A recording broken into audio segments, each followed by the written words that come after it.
마태복음 27장. 다음 날 아침이 되자 모든 대제사장과 백성의 장로들이 예수님을 죽이려고 논의를 하였습니다.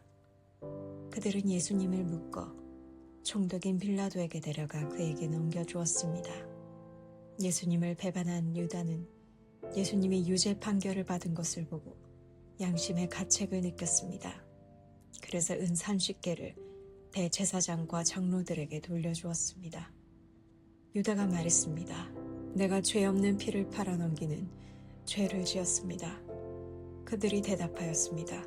그게 우리와 무슨 상관이냐? 그것은 너의 문제다. 유다는 은화를 성전 안에 내던지고 나가서 목매어 자살했습니다. 대제사장들이 성전에서 그 돈을 거두고 말했습니다.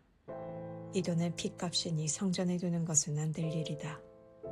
그들은 서로 의논하여 그 돈으로 토기장이의 밭을 사 나그네들의 묘지로 삼기로 결정했습니다.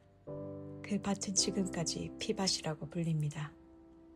그래서 예언자 예레미야가 말한 것이 이루어졌습니다. 그들이 은화 30개, 즉 이스라엘 사람들이 몸값이라고 정한 값을 받았다. 그리고 토기장의 밭을 샀는데 밭값으로 그 돈을 주었다. 이것은 주께서 내게 지시하신 그대로이다. 예수님께서 총독 앞에 서셨습니다. 총독이 예수님께 물었습니다. 당신이 유대인의 왕이요? 예수님께서 내가 말하였다. 라고 대답하셨습니다. 대제사장과 장로들이 예수님을 고발하였지만 예수님께서는 아무 대답도 하지 않으셨습니다. 그래서 빌라도가 예수님께 말했습니다. 이 사람들이 너를 여러 가지로 고발하는 것이 들리지 않느냐? 그러나 예수님께서는 빌라도에게 단 한마디도 대답하지 않으셨습니다. 빌라도는 이것을 보고 이상하게 생각했습니다. 명절이 되면 백성들이 원하는 죄수 한 명을 총독이 사면해주는 관례가 있었습니다. 당시 감옥에는 바라바라고 하는 아주 악명 높은 죄수가 한 명 있었습니다.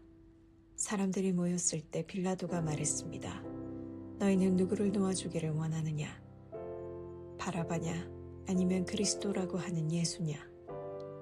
빌라도가 이렇게 말한 것은 사람들이 예수님을 시기해서 자기에게 넘겨준 것을 알고 있었기 때문이었습니다. 빌라도가 재판석에 앉아있을 때 그의 아내가 사람을 보내 말했습니다.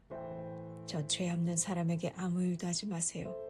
어젯밤 꿈속에서 제가 이 사람 때문에 몹시 고통을 받았습니다.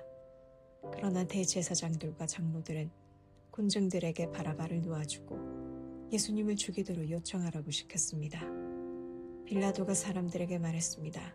이 두 사람 중에 누구를 석방시켜 주길 원하느냐? 사람들이 대답했습니다. 바라바요. 빌라도가 물었습니다. 그러면 그리스도라고 하는 예수는 어떻게 해야겠느냐? 그들이 모두 대답했습니다. 그를 십자가에 매달아 죽이시오. 빌라도가 물었습니다. 그 이유가 무엇이냐? 그가 무슨 악한 일을 했느냐? 그러자 사람들은 더 크게 소리쳤습니다. 그를 십자가에 매달아 죽이시오. 빌라도는 자기로서는 어찌할 도리가 없다는 것을 깨달았습니다. 그리고 잘못하면 폭동이 일어날지도 모른다고 생각하였습니다. 그래서 그는 물을 떠다가 사람들 앞에서 손을 씻으며 말했습니다. 나는 이 사람의 피에 대하여 아무런 책임이 없다. 너희가 알아서 해라. 사람들이 한결같이 대답했습니다. 그의 피에 대한 책임은 우리와 우리 아이들이 지겠습니다.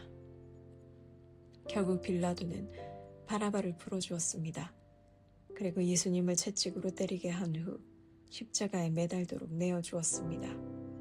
총독의 군인들이 예수님을 총독의 관저로 끌고 들어갔습니다. 그러자 모든 부대원이 예수님 주위로 모여들었습니다. 그들은 예수님의 옷을 벗기고 대신 붉은색 옷을 입혔습니다. 그리고 가시로 왕관을 엮어 예수님의 머리 위에 씌웠습니다. 그들은 예수님의 오른손에 지팡이를 쥐어주었습니다. 그리고 유대인의 왕 만세라고 말하며 예수님께 무릎 꿇고 절하면서 놀렸습니다. 그들은 예수님께 침을 뱉고 지팡이를 빼앗아 예수님의 머리를 쳤습니다.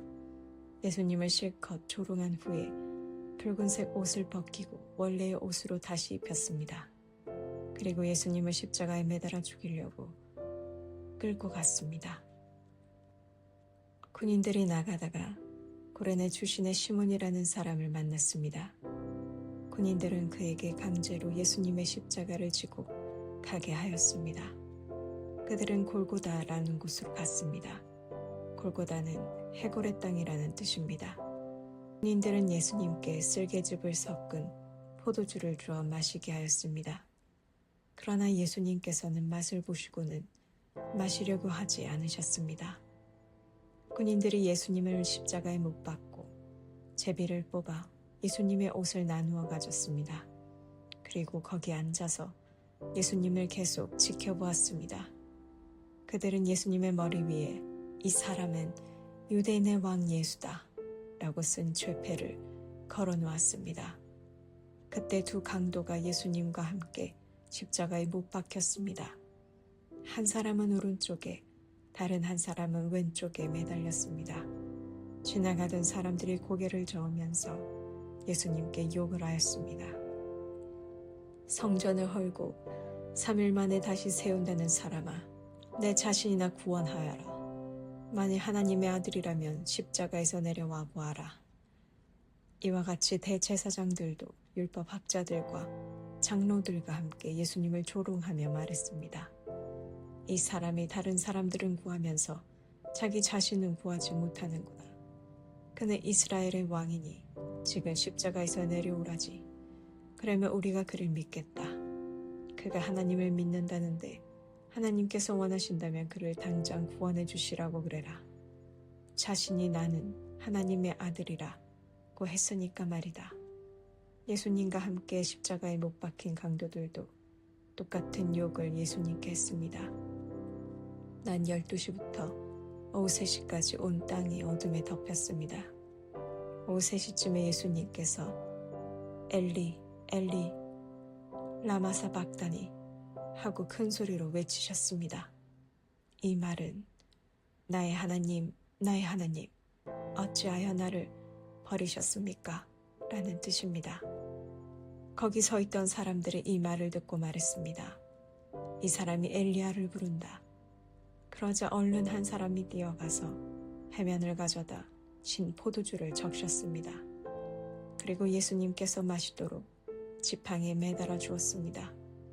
나머지 사람들이 말했습니다. 가만 놔두어라. 엘리야가 그를 구원하러 오나 보자.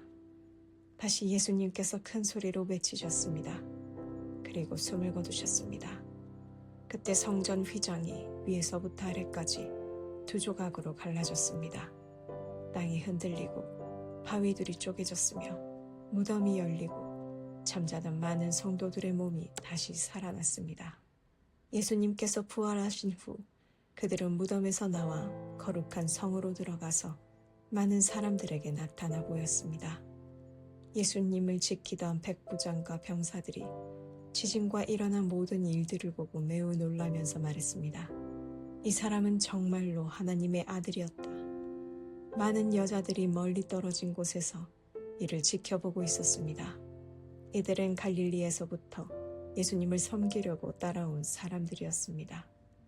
그 중에는 막달라 마리아와 야고보와 요셉의 어머니 마리아, 그리고 세베대의 아들들의 어머니가 있었습니다. 그날 저녁에 요셉이라는 아리마대 출신의 한 부자가 왔습니다. 그도 역시 예수님의 제자였습니다. 요셉은 빌라도에게 가서 예수님의 시신을 달라고 요청했습니다. 그러자 빌라도는 요셉에게 넘겨주라고 군인들에게 명령하였습니다.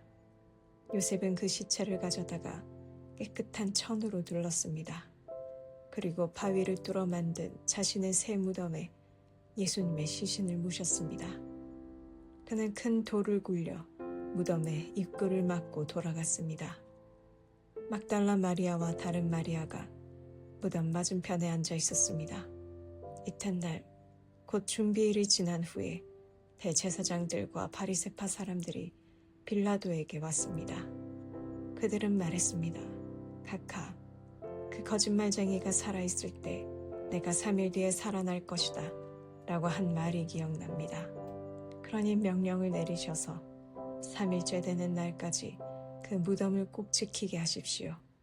그의 제자들이 와서 시체를 훔쳐간 후 사람들에게 그가 다시 살아났다고 할 수도 있습니다. 그러면 이번 속임수는 처음 것보다 더 나쁜 결과를 가져올 것입니다. 빌라도가 말했습니다. 경비병들을 데리고 가서 당신들이 할 수 있는 대로 무덤을 지키시오. 그렇게 해서 그들은 무덤에 가서 돌을 봉인하고 경비병들을 시켜 입구를 지키게 하였습니다.